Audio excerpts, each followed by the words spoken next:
nous sommes désormais en live, réunis pour parler de pop culture ce soir. Yes. Est-ce qu'on est le soir? Oui, plus ou moins. Il est 19h ici, peut-être 21h si vous nous écoutez depuis la France. Et nous recevons aujourd'hui... Madame, est-ce que tu peux te présenter? Ouais, salut les gars. Ou bien devrais-je dire hi guys, what's up? Ok, donc moi c'est Maria Mbobochallo, 25 ans et je suis scénariste depuis bientôt 4 ans comme ça, ouais. Ça fait 4 ans que tu es scénariste? Oui, 4 ans, oui, c'est ça. Ok. Ça. Comment t'as commencé? Qu'est-ce qui t'a fait tomber dans l'amour du scénario? Waouh, une longue histoire, très très longue. Bon là, j'ai commencé vraiment à écrire, je pense depuis petit temps. Vraiment, Toi, tu es né, tu es de Dakar même? Oui, je suis née ici, j'ai grandi ici, j'ai fait toute ma life ici, donc à Koloban plus précisément. D'où vient mon t-shirt? Ouais. C'est un produit de Koloban. Vraiment, il est beau. Il est extrêmement Merci beau. Je beaucoup. le dis tout le temps, en fait, depuis que je suis là. Comment t'expliques ce qu'est Koloban à des gens qui ne seraient pas du Sénégal ou qui ne connaissent pas? Oh là là, le Koloban, vraiment, c'est le marché noir, les gars. C'est le marché noir, c'est le thuggisme. C'est vraiment... c'est aussi une rencontre, en fait, de beaucoup de personnes. C'est un marché très grand, très énorme. Tu peux y trouver tout. Vraiment des chaussures, des vêtements, des accessoires. Machines à laver, des ustensiles de cuisine. Je t'assure, même si tu veux, je sais pas moi, avoir de la salive juste, tu veux acheter de la salive, tu en trouveras. Genre, juste pour dire, tu vas tout trouver là-bas. De la salive? Oh ouais, il y en a qui vont ça. Mais de la salive de quoi? À toi de dire en Ok. fait, tu viens juste dire, hey Écoute, guys, j'irai- je veux de la salive. De la salive. Ils vont t'en donner en Ok. fait. Moi, ça me fait rire Koloban parce que Ouais. parfois j'ai des amis de France qui viennent me rendre visite et ils veulent absolument faire un marché. Mais ils n'ont pas du tout l'image. En fait, ils s'imaginent vraiment le marché un peu bio, cool, tu Oh sais, là là. genre. Oh mon Et ils Dieu, insistent. mais c'est tellement Et pas souvent, ça. ben oui, c'est ça. Et Yeah. ils me parlent de Koloban, ils font on veut aller à Koloban. Et je leur dis attendez, c'est pas le kiff que vous pensez que ça va être. Ouais. C'est bien d'y aller quand tu sais à peu près ce que tu veux ou les fringues. Enfin bref, de toute façon on tergiverse. On est passé du scénario à Koloban. Yeah. Mais du coup, depuis toute petite. En fait, t'avais raison, ça part très vite ici. Voilà, en tu fait, vois. ça C'est entre ça que dans, je te dis. dans des sujets que tu peux même pas t'imaginer. Like. Ah ouais, ouais, Ok. sinon on est parti pour 1h30 sur l'histoire de Koloban. Et on ne était parle plus parti, de guys. bande dessinée. Déjà, vous, dès qu'on part trop loin, ramenez-nous sur le sujet principal, guys. Ouais, faut pas hésiter. Faut pas hésiter. Et si vous avez des questions sur Koloban, n'hésitez pas. Nous avons une experte ici présente. Yeah, c'est moi.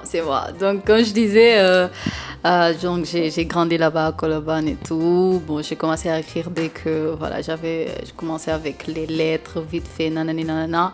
Mais genre la passion est plutôt venue à l'adolescence, je vais dire, genre quand j'avais 12-13 ans comme ça et que je commençais à lire des Wattpad, à découvrir après plus tard les webtoons, les trucs comme ça. Donc, C'est ça quoi m'a les inspirée. Wattpad, les webtoons pour les non-initiés? Ok, Wattpad en fait c'est une application de lecture gratuite en fait que tu peux installer sur ton téléphone et tu peux y lire vraiment il y a de tout, il y a tous les genres que tu veux en fait dedans. Et donc Littéraire. toi t'es tombé là-dessus et c'est un peu ça qui a déclenché Oui, de base en fait je voulais juste lire vite fait, genre chiller après l'école ou des fois entre les pauses et tout.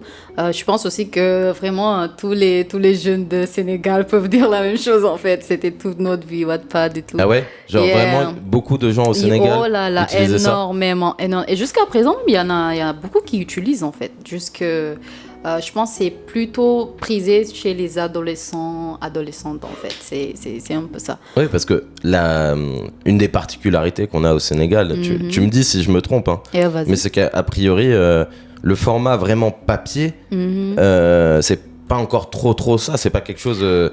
dans certains milieux, tu vas trouver ça, etc. Mais c'est pas le grand public sénégalais. La plupart, ouais, ça c'est sûr. en fait, C'est sûr. c'est avec l'explosion du téléphone, de la data mobile, etc.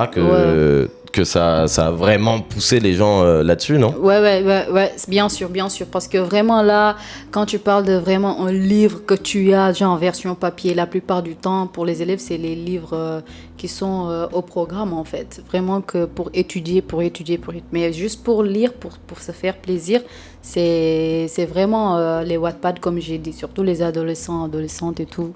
La plupart du temps, c'est les livres en ligne en fait qu'ils vont lire. Ça parle dans le chat de The Boxer, plus grand webtoon de tous les temps. Ça te parle toi ou pas du tout? Oh non, ça me parle pas, mais plutôt il y a l'autre là.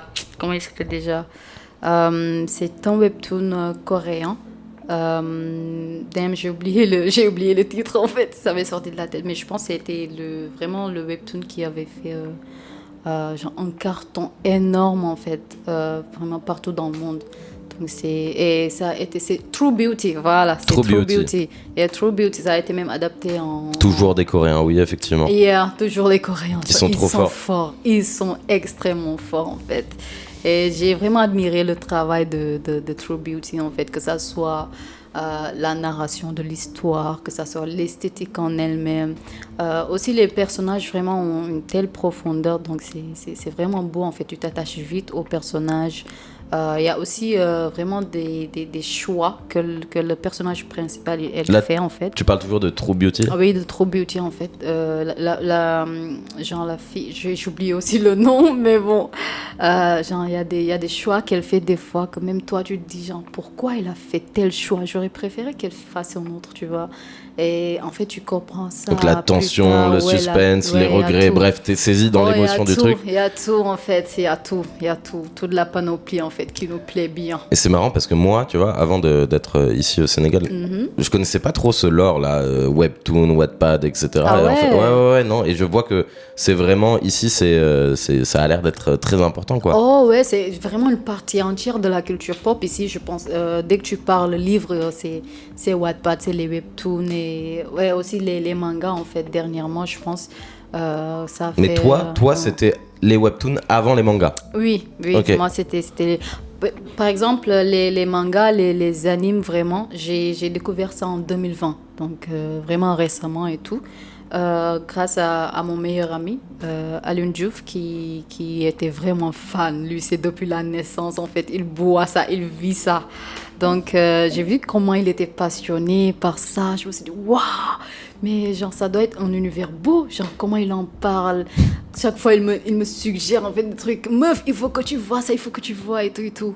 Et bah ouais, j'ai commencé avec Black Clover et c'était parti. C'est parti, Black Clover. Ouais. Pardon, je sais pas ce qui... Alors, figure-toi, donc tu vois, nous avons un chat avec des gens qui parlent. Et il y a pas longtemps, j'ai découvert que je pouvais mettre, comment dire, comme un truc un peu automatique. Ouais. Qui fait aussi un peu de modération. Et pour des raisons que je ne comprends pas, il vient de supprimer un message en mettant... à quelqu'un qui te disait juste Bobo et sa mémoire et qui lui a dit genre fais attention à toi. Excuse-nous, le nom est long, c'était Edo. C'était Edo Bon Bélonguer. Wow. Et excuse-nous pour le truc de... Ce n'est pas moi. Ouais, voilà. Oh, tu vois, en plus le message super passif-agressif. Oh là là, il t'agresse Pardon. de ouf là-bas. Et il a chaud, arrêtez-vous, voilà. En vrai, ça va. Calmez-vous. Vu que nous avons maintenant une climatisation ici. Yeah. La chance est venue avec moi. Voilà, c'est ça. Tape là. Ce n'est pas comme... toi, tu n'as pas connu la dure époque. La galère. La galère où carrément ça tombait par terre. Bref. Oh damn. Tu t'étais sur True Beauty, etc. Toi, on disait que c'était avant même que tu commences à aimer les mangas, que t'es dans le truc webtoon, etc. Ouais. Ça déclenche vraiment chez toi une envie de dire, vas-y, j'écris aussi mes trucs. Ouais. Tu le fais comment à ce moment-là? Oh là là, je le fais vraiment genre... très maladroitement parce que, encore une fois, ce que je dis souvent, la plupart en Afrique, c'est pas l'envie qui manque, c'est les ressources en fait. Et j'ai été très vite confrontée à ça, donc j'ai vraiment décidé d'aller en autodidacte. Je pense que comme toute personne passionnée par un truc, Donc, j'ai fait certaines recherches sur YouTube, sur Google, etc., etc. Pour apprendre à écrire des scénarios. Pour apprendre à écrire, parce que j'écrivais, bien vrai que j'écrivais en fait sur le tas, mais il n'y avait rien de structuré, rien de vraiment clair. Je ne connaissais pas, genre, c'est quoi les bases en fait pour écrire peut-être genre une romance, les styles, les différents types de styles. Parce qu'à ce moment-là, tu voulais écrire déjà plus ou moins pour de la BD, ou tu voulais plus écrire en mode roman Non, là-bas j'étais vraiment en mode roman, vraiment, parce que comme j'ai dit, j'avais un peu l'influence aussi de Wattpad et des trucs comme ça. Donc j'étais partie pour les trucs romans et tout. Bon, j'ai fait quelques essais vite fait, mais bon, genre, avec l'école et certains trucs qui sont arrivés dans ma vie, bon, il n'y avait plus trop de temps. Ouais.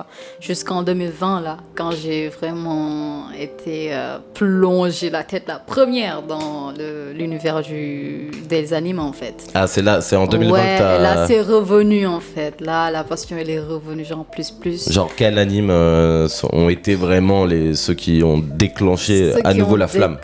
Bon, j'ai bien aimé Black Clover, mais genre celui qui a vraiment déclenché, je pense, c'est One Piece. Demon Slayer. Et l'autre là, SNK en fait. Ah, Shingeki no Kyojin. Pour vous dire déjà qu'on soit calé, j'ai pas vu One Piece ni Naruto. De toute façon, il faut avoir beaucoup de temps. Ouais. Et il y a plein d'autres choses. Moi, je parlais de One Piece et Naruto. Ils sont pas dans mon top 3, personnellement. Ah ouais? Attends, je suis curieuse. Toi qui demandes autant Naruto. Non, mais oui, parce que ça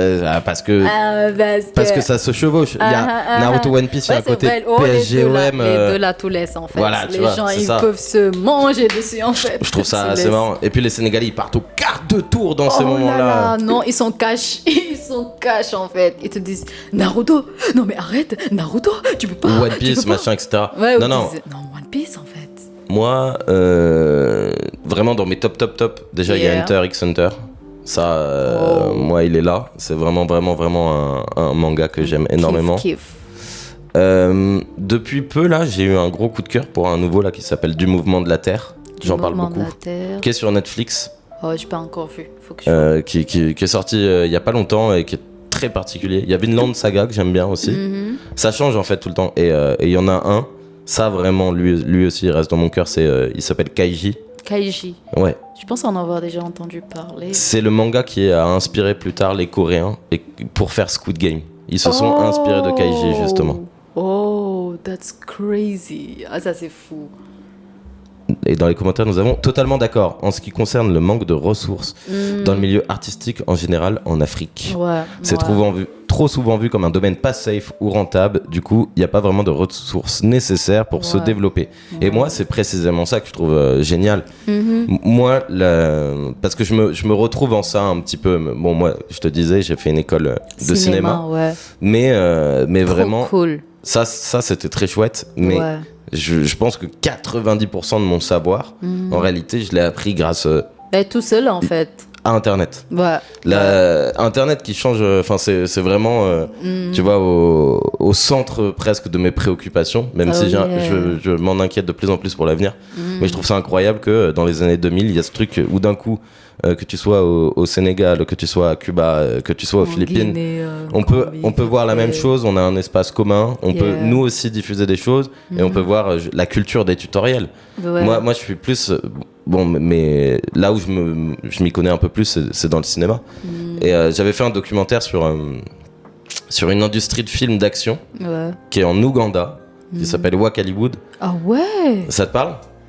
Non, mais genre, tu m'apprends des choses en fait. Et ils ont tout appris par eux-mêmes, quoi. Que ce soit les scénarios, que ce soit même les chorés au niveau des arts martiaux. Ils se sont rematés tous les films asiatiques, tous les films chinois, japonais, etc., de kung-fu, de bataille de samouraï.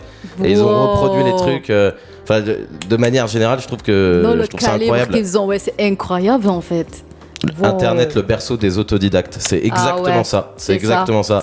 Et dans cette chaîne sur Domoulag, il y aura toujours des gens issus de cette culture-là, de ce fruit-là, que ce soit dans dans la BD, que ce soit dans le cinéma, que ce soit en fait un peu partout de manière générale. C'est vraiment un truc. Vraiment, j'aimerais vraiment saluer en fait ce que tu fais là parce que c'est vraiment vraiment beau. On manque encore une fois de personnes comme ça, tu vois, qui valorisent vraiment ce qui est ici en Afrique, ce qui est dans tel pays. Surtout ceux qui débutent, comme on disait tout à l'heure là. Vraiment, la plupart des artistes, ils ont besoin de soutien au début. Donc, faut pas attendre jusqu'à ce qu'ils percent. On a beaucoup parlé de ça. À mon sens, une des clés d'explication de parfois pourquoi il n'y a pas assez de soutien, etc., c'est que faut réussir aussi, et ça c'est à nous de le faire. C'est pas facile, hein. Vraiment pas facile. Mais c'est un peu à nous de le faire. Faut aussi réussir à convaincre. Toi, par exemple, il faut que tu arrives à convaincre avec ton collectif le monde sénégalais et même le gouvernement sénégalais, la culture sénégalaise elle a intérêt à te suivre aussi. Parce que beaucoup... pour que, genre, par exemple, à un moment donné, ils n'auront vraiment plus le choix, en fait. Si, par exemple, toute la population aime un tel truc, tu vois, tout le monde est intéressé par ça. Donc, je pense vraiment pour que tu sollicites, par exemple, l'État pour qu'il puisse financer à gauche, à droite, en fait, ce sera un peu plus facile. Mais comme je disais tout le temps, en fait, la plupart des personnes ici au Sénégal, peut-être ici à Dakar plus, mais genre dans les sous-régions, c'est très rare de voir genre des gens vraiment intéressés par ce genre de milieu-là, du manga, des séries, genre... en fait, là, pour moi, j'ai l'impression qu'au Sénégal, ça commence à bouger quand tu vois qu'enfin, il y a des espaces de réunion de tous ces gens-là. Genre le festival Otaku. Ou quand tu vois... On en est à la 5e édition, en fait, déjà. Et c'est que le début. 5, c'est rien. Année, c'est rien du tout, 5. Ça, c'est encore plus grand. Donc, vraiment, c'est tellement une fierté, en fait, énorme de faire partie de ces communautés. C'est juste fou. Et c'est là-bas, je le dis aux gens qui nous écoutent, c'est là-bas qu'on s'est rencontrés. Moi, genre, avec les autres gars de Domoulag, on a rencontré plein de gens intéressants. Bobo et son collectif. Attends, redis-moi. Le premier, Janjar. Oh mon Dieu, le mec qui peut même pas capter le titre depuis que je suis ici. Janjar. C'est fou, non? Renjar. Non. On dirait que tu parles arabe, en fait. Il y a des similarités parfois dans le Wolof avec l'arabe. C'est vrai. C'est Khanjar, Sirafet. Sirafet, ça je l'ai, il n'y a pas de souci. Qui est joli. C'est le Khanjar qui te... Khanjar, c'est le Khanjar que j'ai pas. Ça me rappelle un pote à moi qui a vu le truc. Il m'a dit, alors on a Zangjar. C'est comme... Ouais, c'est le Khan, en fait, le Khanjar. Khanjar, c'est le X à chaque fois. Ouais, le X. Dans les commentaires, on a fun fact, j'ai découvert l'événement Festival Matsuri grâce à un de tes vidéos, Thomas. Donc crois-moi, tu participes grandement à la propagande. Ce que je disais, non. Merci beaucoup. Il est fort, mec. Il est fort. Merci beaucoup. On est tous fiers. Ouais, puis c'est que le début, c'est ce qu'on disait, c'est un écosystème qui devrait monter aussi ensemble. Qui doit se tisser, en fait, doucement, en fait. Ça va se faire. Et revenons à ton parcours. Donc on était sur 2020. Vraiment, ton amour pour les mangas explose, ça t'entraîne encore plus à te lancer, à croire en tes rêves finalement. C'est beau ce que tu dis là. Il faut quand même, il faut rendre ça dynamique et poétique. Et là, on est en 2020. À ce moment-là, tu as déjà commencé à regarder pas mal de trucs sur YouTube et tout ça. Juste avec Covid aussi, donc il n'y avait plus école et tout. Donc après avoir eu mon bac, donc c'était aussi en 2020, j'ai continué mon cursus à l'EFAS. J'ai fait là-bas 2 ans, puis... L'EFAS, c'est quoi? l'EFAS, c'est...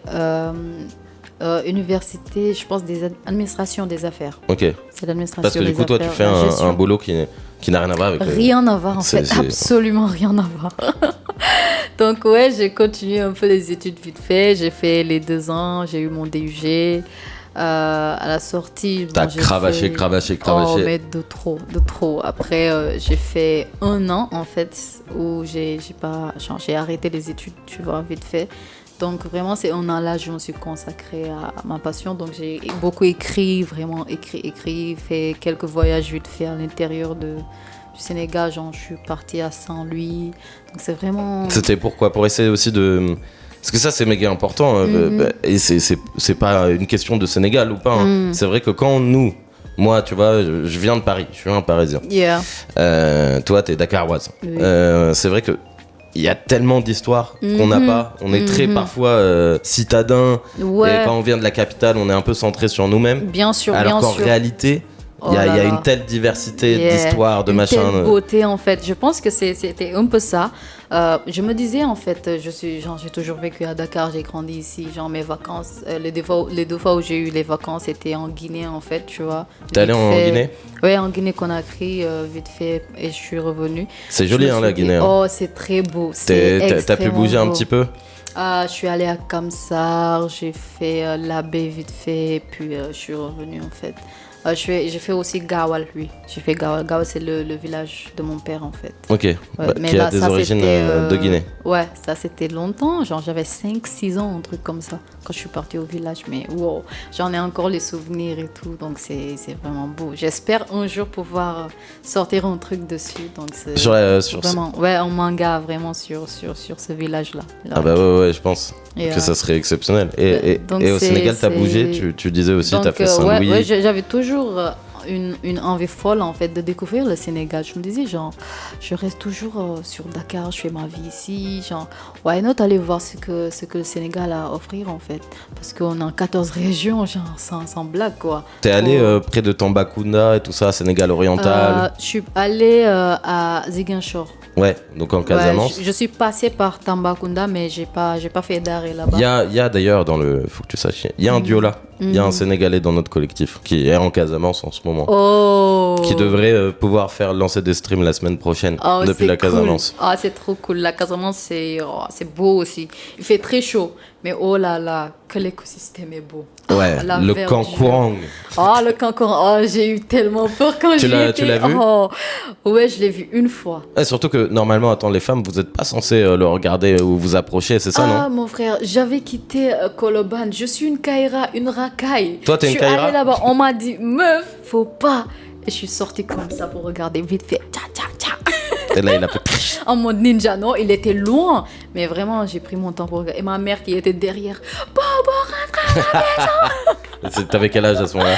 Oh, j'avais, je pense, 16, 17. Ouais, j'avais 16, donc vraiment, il y a une question dans le chat. Quelles ont été tes inspirations pour les scénarios de Ranjar? Wow, a lot. Beaucoup de choses. Déjà, faut savoir avant de faire Ranjar. Je devrais déjà dire comment j'ai rejoint cette aventure. Oui, comment ça a commencé, tout ça. Parce que genre, ça a commencé en 2024, en décembre 2024. Mon meilleur ami là, Aliou, il m'a dit qu'il y avait un concours en fait sur le net lancé pour former des mangaka et tout. Et on n'avait jamais vu encore ça au Sénégal. On s'est dit, waouh, vraiment que ça existe en fait. Like, faut sauter dessus. Et je lui ai dit genre, vas-y, fonce et tout. Il m'a dit, ouais, mais moi, je peux pas faire le scénario. En fait, je sais pas écrire. C'est toi qui sais écrire. Donc, et moi, je sais pas dessiner. Donc, j'ai juste commencé, comme je t'ai dit. Et là, vous êtes dit, mais est-ce qu'on ne serait pas complémentaires? Voilà. Donc, il m'a proposé un truc. Viens, tu fais le scénario. Et je dessine, en fait. Et c'était ça, c'était juste faire un mini scénario avec des dessins et postuler. Donc, vite fait, on a fait ça. Fallait faire les dessins. Fallait pas faire beaucoup de planches quand même pour postuler. Non. Fallait juste, par exemple, faire. Je pense il y avait 3 planches qu'il fallait faire. Ouais, je pense que c'était un truc comme ça. C'était pas beaucoup, hein. C'était pas beaucoup. Mais genre, vraiment, nous, quand on l'a su, je pense il restait que 2 jours. 2 jours, ouais, un truc comme ça, en fait, avant de postuler. Donc, on l'avait vraiment à la va-vite. Et on a postulé et tout. Après, on n'a plus entendu parler du truc. On s'est dit, oh, alors, mais ça le fait pas. Ça le fait pas. Oh là là, ça le fait pas et tout. Puis plus tard, en janvier, en fait, avant la fin de janvier, on nous a appelés pour nous dire que finalement, on a été pris. Oh là là, pour là, vous dire. quand t'as répondu à ce coup de fil. Yeah! T'as eu le coup de... C'est toi qu'on a appelé? On nous a envoyé des mails, en fait. Okay. Vraiment, j'étais là en mode... Et moi qui vérifie jamais mes emails, en fait. C'est à lui qui m'a dit, meuf, vas-y, va vérifier un truc dans ton email et tout. Sûrement que t'as reçu un truc. J'étais là en mode, what the hell is that? Je lisais, j'étais... Oh, like, c'est dingue, hein, la sensation qu'on a à ce moment-là, c'est précieux. Mais j'avais tellement peur, je me disais, oh, like... Vraiment, genre, on va aller dans l'aventure et tout, tu vois. Il m'a dit, like, why not, en fait. Why not, on va y aller. Bah ouais. Et ouais, c'était parti. C'était pour 1 an. Et ça a coïncidé, on a fait 6 mois, je pense, et ça avait coïncidé avec le festival Matsuri. Genre, on était 3, ceux qui étaient pris, moi, mon meilleur pote et une autre, Royal. C'est elle-même qui est la dessinatrice en chef de Ranjar. Ok. Donc, le style que vous voyez, c'est son style, en fait, dedans. Elle est magnifique. Oh, elle fait des trucs. Donc attends, pépites. on peut regarder pour peut-être ceux qui n'ont... ceux qui n'ont pas vu. Ceux qui n'ont pas vu, voilà, je vais commencer peut-être ici. C'est juste l'histoire. C'est elle qui dessine... Voilà. Du coup, là, par exemple, sur les planches, toi, tu fais le scénario et à la team technique, ils sont deux au dessin. La team dessinateur, ils sont 5. Il y en a un qui fait le background, genre mon best pote. Et à Royal, c'est elle qui reprend le dessin de tout le monde pour que ça soit juste un seul style. Il y a Shadow qui a fait vraiment les corpulences, les guerriers en fait, la morphologie des guerriers ainsi que les bijoux. Il a fait beaucoup de recherches sur l'Afrique antique, sur l'Égypte. Parce que c'est ça, c'est un peu de ça dont vous parlez. Si je dis pas de bêtises, là, ça se passe au XIIIe siècle. Oui, c'est ça. On sent quand même l'inspiration manga, Naruto, Konoha. Oh là là. Ça se sent quand même. C'est vrai. C'est très très cool. Lui, il est fan de Naruto de ouf. Donc. Mais c'est trop bien d'avoir aussi, en fait. La pop culture est une arme aussi pour l'appropriation de son histoire, pour le soft power, etc. Ça fait super plaisir quand j'avais vu cette planche-là, d'avoir un truc qui me, évidemment, moi, cling, ça m'a fait écho à Naruto, mais dans un monde africain, quoi. C'est un peu ça. Il adore l'esthétique là, et donc c'était normal qu'il fasse un peu un clin d'œil en fait à ce qu'il aime aussi. Donc, c'est un peu ça. On s'est vraiment inspiré de beaucoup de choses, comme je dis. Il y a Bachi qui a fait, par exemple, la déco. Donc, tous les trucs que vous voyez, certains décors, par exemple, l'esthétique, en fait, du palais sur certains trucs, les trônes, les sigles, les signes, tout ça, c'est lui qui a fait. Ainsi que certaines parties, en fait, des vêtements et tout. Il y a aussi René. C'est lui, quand même, il a été vraiment l'assistant mangaka vraiment au top, en fait. Lui, il est même passé là, sur tout. comment... Le truc de voir le kori, de voir des trucs vraiment... En fait, il y a tellement...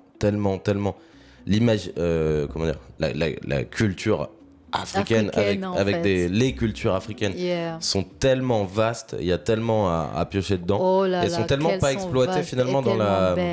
Tellement belle. Et moi, en fait, c'est ça, comme je me disais, quand on a commencé à faire beaucoup de recherches, en fait, dans le cadre de Ranjar, j'ai vraiment découvert tellement de choses que je me suis dit, en fait, c'est impossible que personne n'ait jamais pris ça pour en faire quelque chose, en fait. J'ai ressenti ce truc-là de me dire, en fait, on a tellement de choses, tellement de belles choses à montrer, et jusqu'à présent, en fait, on en est à là. Oui, il y a encore pas grand-chose. Il y a encore pas grand-chose en fait. Aujourd'hui, genre, si je pense à des mangas, peut-être, genre, des trucs que j'aime bien. Genre, je peux penser à The Last Kemet. Vraiment, ça, on peut dire que ça, c'est africain, ça, c'est beau. Ça, c'est vraiment le manga en fait. Manga comics, genre, les deux mix. Il y a aussi Red Flower en fait, qui est vraiment bien, vraiment bien. Mais je me suis dit, jusqu'à présent, en fait, il y a surtout nos mythes. On a tellement de mythes. Et chaque pays, c'est un puits sans fond. Chaque pays est différent, que ce soit dans la culture, dans les habillements, dans la façon de parler, dans la façon de... Même dans la religion, dans la façon de voir les choses. Dans la spiritualité, dans la croyance. Dans la croyance, dans les façons de faire. Dans les religions avant la colonisation, notamment. Oui, bien sûr. Et quand je pense à ça, je pense tout le temps, en fait, à l'Égypte. Je sais pas, l'Égypte m'attire. Je me dis que sûrement un jour, je vais sortir. Hein. Ouais, berceau de la civilisation. Tout vient de là-bas. Genre, tu vois, en fait, tout ce qui connecte, en fait, tous les petits points qui se connectent entre les royaumes et l'Égypte antique. C'est beau, c'est extrêmement beau. Et on a été vraiment, c'était tellement difficile de supprimer certaines choses. Pour garder ça, il faut faire des choix. C'est pareil partout, hein, que même nous, dans le métier de la vidéo, du cinéma, on doit rentrer dans des formats, dans des cases, on doit supprimer parfois des choses alors que... Après tu te dis, c'est tellement beau, j'aurais aimé garder, mais bon, pour la beauté de l'histoire et sa logique, tu fais des choix en fait. Donc, pour ceux qui ne savent pas, il est disponible gratuitement à la lecture sur Manga Draft, donc vous pouvez directement aller le checker là-bas. Donc ça, c'est ce que vous venez de finir? Oui, ça c'est le livret découverte donc. Et ça a eu un petit succès Oui, bien sûr, on a eu énormément de retours actuellement. Il y a aussi beaucoup qui nous demandent en fait de faire des produits dérivés en fait du manga. Du merch. Ouais. Donc c'est pour ça qu'on avait exposé aussi au Matsuri en fait les posters, les cartes des princesses et tout. J'en ai un ici là que tu peux voir avec marqué Stop Génocide derrière. Yeah, celui de Shadow. Shadow, il est vraiment, c'est l'artiste qui est très comment on dit, engagé en fait pour la cause Palestine. On est deux vraiment là à Toulouse, donc il fait vraiment beaucoup de moi ça, j'ai bien aimé. En fait, je trouve que de manière générale, c'est mon avis, hein, mais l'imaginaire manga, il vient piocher, il vient pour moi, comment dire, il y a un imaginaire qui se mélange et qui fait écho à ce qui se passe dans le monde. Dans certains mangas. Beaucoup. Donc c'est pour moi, j'ai bien. C'est pas seulement genre sur le côté manga, c'est presque, je pense, tous les artistes en fait, tu vois. Je pense aussi les artistes, on a cette part de responsabilité un peu. S'il y a des problèmes dans le monde, s'il y a des trucs à faire en fait, de juste en fait se lancer en fait, prendre sa plume, prendre son art et le mettre aussi au service de ça en fait. C'est aussi, je pense que c'est aussi en fait quelque chose que je valorise beaucoup. Ouais. Ouais, je pense que c'est important et c'est pour ça que je l'avais acheté. Ouais. Et dans le manga, il y a des hommes qui se font taper. Il y a une autre planche aussi avec un autre qui se fait ceinturer, là, j'ai vu. Ouais. C'est les femmes. C'est les femmes fortes. C'est les femmes. On peut dire d'une femme jambar ou pas? Ouais, c'est ça. Ouais. Ça. Ouais, parce que là, c'est la cour des jambars. Donc, c'est ça. Là où ils sont là, c'est la cour des jambars. C'est là où ils s'entraînent. Genre tout le corps militaire en fait. Ah voilà, la fameuse. Ouais, la fameuse de Yarkoua. Tu ne vois pas que je suis occupée. Les femmes qui. C'est Selbe, la femme forte. Et ça, dans vos recherches, c'est des trucs que vous avez trouvés, en tout cas des systèmes, des sociétés matriarcales en temps, des choses comme ça? Oui, bien sûr. En fait, en faisant nos recherches, on s'est rendu compte que, en fait, il y a genre, avant, quand on devait élire un roi même, c'était les femmes, en fait, qui coiffaient le roi. Donc, c'était plus un système matriarcal que patriarcal, en fait. Donc, on s'est dit... Et aussi, quand on lit, genre, la plupart des mangas, surtout shonen, en fait, c'est beaucoup... les hommes, en fait, qui sont mis en avant, c'est eux qui font les guerres. Eux oui, dans les mangas, c'est d'ailleurs, on peut en parler. C'est vrai que parfois, la place des femmes... Dans les mangas, ça c'est un truc quand même. Ça bouge un petit peu, mais le cliché un peu Sakura de je suis derrière, je pleure, je les aime. Non, mais qu'est-ce qu'on va faire? Ou alors à l'ancienne Dragon Ball Z, etc. Bon, c'est en train de changer, mais c'est vrai que ça fait partie aussi.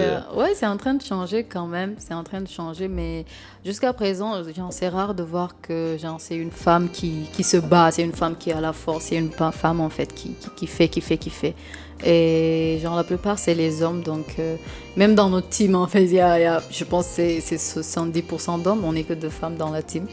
Royal et moi, en fait. Et tous les autres, les 4 sont des hommes, en fait. Et quand on a proposé de base, c'était que chacun devait se faire son histoire. Et on s'est posé réellement, on s'est dit, en fait, why not faire une histoire commune? Comme ça, on apprend vite, en fait, les bases. Chacun va apprendre différemment, et quand on aura terminé le projet, on aurait passé sur tous les différents types d'étapes en fait pour faire un manga. On saura comment faire un manga à la fin, et à partir de là, chacun pourra faire son manga en fait n'importe quand, n'importe où en fait. Donc chacun a donné son idée. Et on a choisi cette idée-là, vraiment, et elle a matché, je pense, tout de suite. Tu peux nous refaire rapidement l'histoire? C'est quoi? C'est 3 princesses? Rappelle-nous, on est au XIIIe siècle. Oui, donc l'histoire se passe au XIIIe siècle au Sénégal. Et là, il y a le royaume Jolof, donc, qui est inspiré de l'ancien royaume Jolof. Okay. Oui, donc on a un peu transposé, on a mis Jolof. Et il y a le Cayor aussi, qu'on a changé en Yorka. Et Yorka se trouve être une ville qu'on a riche. ici aussi. Donc un thème a priori, inspire plusieurs personnes de la BD. Ouais, bien sûr. Et donc, on retrouve à Yorka, en fait, qui est vraiment une ville très prospère, commerciale. Genre, disons juste qu'ils ont le fric, les gars. Ils ont le fric. Et il y a 3 princesses. Genre, le roi et la reine n'ont pas eu d'homme. Donc, c'est 3 filles.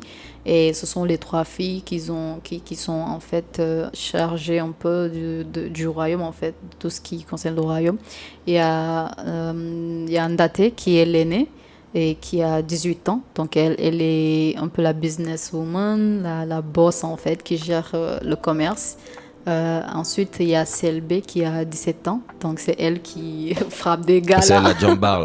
C'est la Jambar. Elle tape. Elle est vice-capitaine en fait de l'armée au moment de l'histoire là. Et donc elle est guerrière en fait, c'est la princesse guerrière. Et il y a aussi Ndoye qui est la petite dernière qui a 16 ans. Et elle en fait c'est un peu celle qui est mystique, celle qui fait aussi de la médecine en fait. Donc c'est un peu, ça passe du mysticisme, de la manipulation des poisons à la médecine en fait. Donc c'est un peu ça. J'ai eu l'idée d'intégrer ce truc de corps, esprit et spiritualité en fait. Ouais, ce qui est très important ici. Dans la culture africaine en fait. Donc, même si je trouve, c'est peut-être l'effet de la ville aussi, mais au Sénégal je trouve ça, ou même dans d'autres pays, hein, c'est un peu invisibilisé. Il faut vraiment aller dans les villages, être au contact des gens pour voir ces choses-là. C'est pas moi, le toubab qui vit à Dakar, qui vais voir trop ça ici. Par contre, en fréquentant vraiment, en allant régulièrement chez des gens dans les familles, etc., là on va... c'est un sujet que je trouve méga intéressant. Moi, tu sais, j'ai eu la chance d'aller au Brésil et à Cuba. Ah, c'est cool. Et dans ces 2 pays-là, comment dire, du coup, évidemment, les gens qu'on a envoyés là-bas étaient des anciens esclaves. Esclaves, quoi. En fait, ouais. Mais tu as des croyances, notamment au niveau de la religion, qui sont restées là-bas, que tu vas retrouver dans la société aujourd'hui, en fait. Ouais, plus qu'ici. Yeah. C'est tout le paradoxe, parce que ici avec la colonisation ça a vraiment détruit ça, mais là-bas il y a eu des camps de résistance d'esclaves où vraiment depuis le 15e siècle en fait ils ont conservé ça. Mais que c'est beau que tu m'apprends des choses. Genre le camp d'Omblé, je pensais à ça parce que je voyais tiens, je vais mettre au Brésil tu retrouves une des religions c'est un mélange des anciennes croyances africaines, notamment en fait. Yoruba. Waouh, c'est beau. Donc du Nigeria. Yoruba, il y a la genre, royale, celle qui a fait l'esthétique, elle est Yoruba. En fait. Ok. Elle est Yoruba. Elle est née au Cameroun et tout. Okay. Donc il y a aussi sa culture qui est représentée dans le manga. Et c'est un peu mélangé. Mais oui, mais le Yoruba, très important, comme beaucoup d'ethnies, etc. Mais ça s'est mélangé. L'esthétique est tellement beau. Oh, c'est tellement beau avec les perles, avec c'est incroyable. Foulards, et tu vois, c'est un monde de femmes. Toi, tu parlais de... Vraiment, moi, quand j'ai été au Brésil, du coup, j'ai eu la chance même d'aller dans des quilombos, donc des villages reculés, etc. D'être là-dedans, vraiment. Et vraiment en immersion totale, en fait. Ouais. Le délire des... donc là-bas, que ça soit dans le camp Omblé, mais à Cuba, tu as à peu près la même chose. Et on vénère les orishas, les divinités de la nature. Donc tu as Shango, cool. Tu as ici vous parlez parfois de Mami Wata. Oui, Mami Wata, oui. Elle, ça va être la divine de l'eau de mer. Ouais. Et au Brésil, mais comme en Amérique latine, dans pas mal de coins, tout ça est encore vachement présent dans la société. là-bas et ils vivent aussi de ça jusqu'à présent en fait. Je faisais un petit aparté mais ça m'a fait penser à ça, surtout que Brésil particulièrement avec le camp Omblé, je trouvais que c'était vraiment régi par les femmes quoi. Oh là là, la beauté. Il y a des documentaires. Vraiment mon rêve d'aller au Brésil en fait un jour. C'est vraiment un pays beau. Ils ont le rythme aussi dans la peau. Oh, c'est ça. Ouais, complètement. Vraiment, ils sont très. Complètement. Très là, je suis sur le montage justement d'un documentaire que j'ai tourné là-bas sur la musique brésilienne. J'imagine. Dès que c'est prêt, gars, tu m'envoies ça. Ouais, de toute façon, je vais en parler sur cette chaîne, etc. Mais moi, je réagis beaucoup aux trucs cubains et brésiliens et même un peu Amérique latine. Enfin, je suis très intéressé de tout ça. Cool. Et parfois, il y a des liens C'est vraiment des cultures intéressantes en fait. Et puis dedans, il y a des cultures africaines, quoi. C'est surtout ça. Bien sûr. Et ça, il y a beaucoup de gens parfois qui l'ignorent. Ouais. C'est pas beaucoup raconté en fait dans les livres d'histoire ici, etc. Ouais. Oh là là. Donc voilà. On n'en parle pas. Vraiment, les livres d'histoire ici. Parlons-en. Surtout ceux de l'école. S'il y a des ados ici, n'écoutez pas, guys. N'écoutez pas. Pourquoi? Fake news. Quel est ton problème? Explique-nous. Genre, la plupart du temps, ce qu'on te dit dans les livres, je sais pas, de l'école, que vraiment, genre... En fait, c'est tellement... On romantise tellement la colonisation et on passe sur des choses tellement graves, mais c'est tellement il n'y a pas si longtemps, simple. On apprenait l'histoire de France avant l'histoire de son pays, dans beaucoup de pays africains. Ouais. Les fables de La Fontaine, le subjonctif de l'imparfait. Jusqu'à présent, c'est encore présent, en fait. Jusqu'à présent, ça a une très grande part, en fait. D'où le fait que, même vous, là, avec votre collectif de BD, pour moi, ça fait partie d'une de ces batailles-là aussi. C'est utiliser la BD, mais aussi pour se réapproprier l'histoire, pour dire le taf n'a pas été fait, même dans le système scolaire. C'est aussi notre rôle. Déjà, bon, on est des fans de manga, on est des fans de pop culture. Non, parce que le manga aussi, ça a vraiment un volet éducatif, en fait, qu'on oublie souvent. La plupart des gens, quand ils voient quelqu'un qui consomme du manga et tout, ils se disent il est bizarre, tu vois, des trucs comme ça.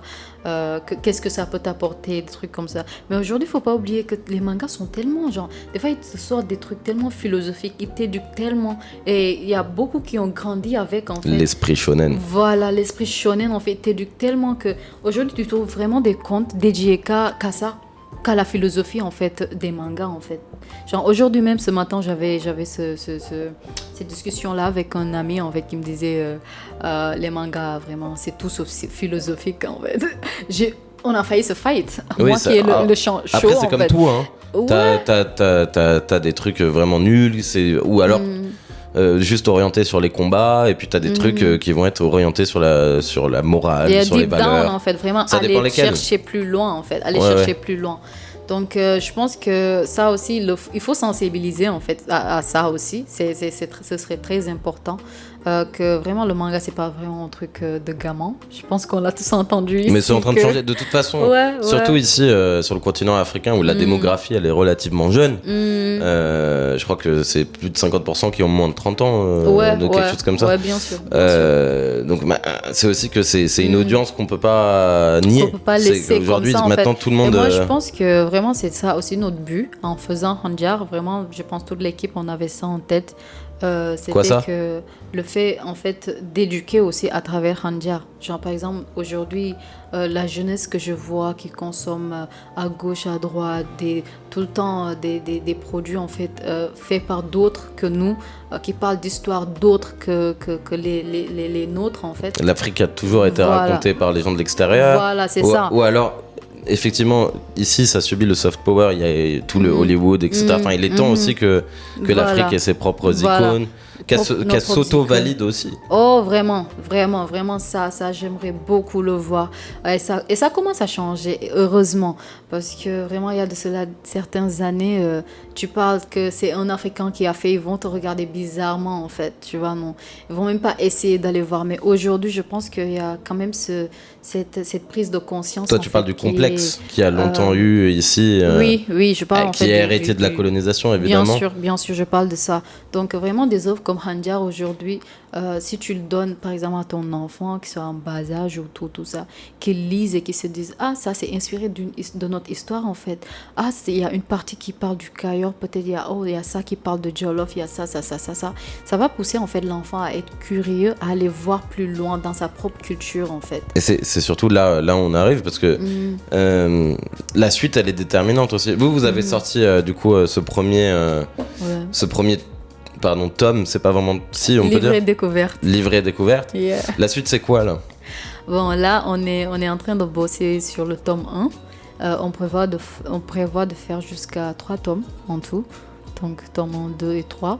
En auto-édition, comment actuellement, ce sera vraiment en auto-édition. Et vraiment, si on a la chance d'avoir peut-être certains financements, on pourra vraiment faire ça en livre, sortir carrément en manga, en fait. Et c'est un peu ça. Hein. Et on prévoit peut-être à chaque tome de faire à peu près 200 pages. Ah ouais, c'est énorme. Ouais. Ouais, c'est énorme. Mais l'inspiration, donc, en France. C'est énorme. Mais ouais, du coup, vous prévoyez, vous aimeriez sortir le premier tome, quand ça? Le premier tome, normalement, on s'est dit, on se donne deadline décembre, donc décembre prochain. Donc dans un an, quoi, à peu près. Ouais. Non, enfin non, beaucoup plus, pardon. Beaucoup moins. C'est beaucoup moins. On est en juin, non? Ouais. Ouais, donc dans 6 mois. Ah non, décembre à la fin, là? Ouais, je croyais de l'année prochaine. Non, on s'est dit décembre, là. Parce ah ouais, que, mais vous avez bien avancé ou? Oui, on a quand même assez avancé. Parce que 200 pages, c'est quand même énorme, quoi. Ouais, c'est énorme. Mais en fait, même le livret découverte, de base, on devait le sortir plus tôt. Ça a eu juste quelques retards, mais genre le travail était fini et tout. Vu que c'était accompagné par le centre socioculturel d'Angor aussi, on devait respecter certaines clauses et tout dans le contrat et tout. Donc c'est ce qui a un peu retardé. Mais pour le tome 1, on décide vraiment d'aller en autodidacte. Donc ce sera vraiment nous-mêmes qui allons vraiment tout faire. Donc il y aura des impressions? Oui, on espère qu'il y aura des impressions, mais à défaut de ça, ce sera disponible, la version numérique sera disponible. La version numérique. Oui. Et ouais, parce que on en parlait avec Cédina, etc. J'ai souvent l'impression, surtout sur le papier, c'est quand même pour l'instant difficile de connaître un énorme succès ici au Sénégal. Oui, parce qu'on n'a pas, comme je pense que quelqu'un le disait là, on n'a pas cette culture en fait d'avoir du papier. Comme ça, et puis ça coûte cher, une BD coûte en cher, vrai. ça coûte cher.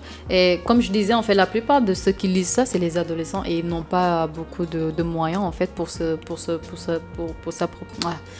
avoir un exemplaire et tout. Donc la plupart ils lisent, comme je dis, en ligne en fait directement et c'est plus facile. Ils peuvent lire partout, tout ça. Mais quand même sur le côté manga, je trouve que vraiment, il y a beaucoup quand même de personnes qui sont prêtes à mettre le prix pour avoir la version papier. Ouais, parce que encore une fois, c'est jamais pareil. Les fans voudront toujours. Ils voudront toujours en fait avoir la version papier parce que tenir la version papier là comme ça, la lire, l'avoir chez toi, c'est un autre type de sentiment en fait. C'est jamais pareil avec vraiment lire ça sur le net en fait. Totalement. Et c'est là où vous avez quand même une petite fanbase, vous avez un public qui vous soutient? Oui, bien sûr. On a un public qui nous soutient sur Insta, un tout petit peu sur TikTok, mais la plupart c'est sur WhatsApp en fait actuellement. Sur WhatsApp? Oui, on a une chaîne WhatsApp aussi. Tradition oblige, je vais t'inviter à écrire ton nom ainsi que la date. Tu peux mettre ton pseudo. Je n'attendais que ça. Sur le mur qui se trouve juste là. Yeah. Je le fais tout de suite? Ouais. Justement, moi j'aime bien le faire en live. Okay. Donc tu peux poser le casque.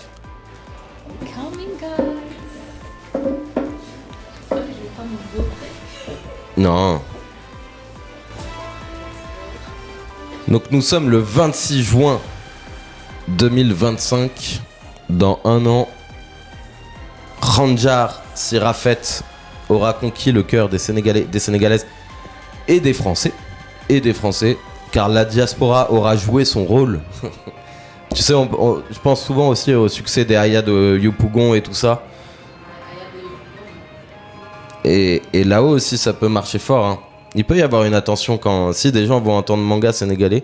Crois-moi que tu peux aussi avoir beaucoup d'attention médiatique, de l'aide, etc. Je suis sûr qu'il y a quelque chose à faire aussi. Donc, combat qui est noble, bravo à toi. On va mettre la musique très fort. J'espère que vous avez... J'espère que vous qui nous écoutez, vous avez kiffé ce live. C'était un super moment. J'essaie de trouver une musique.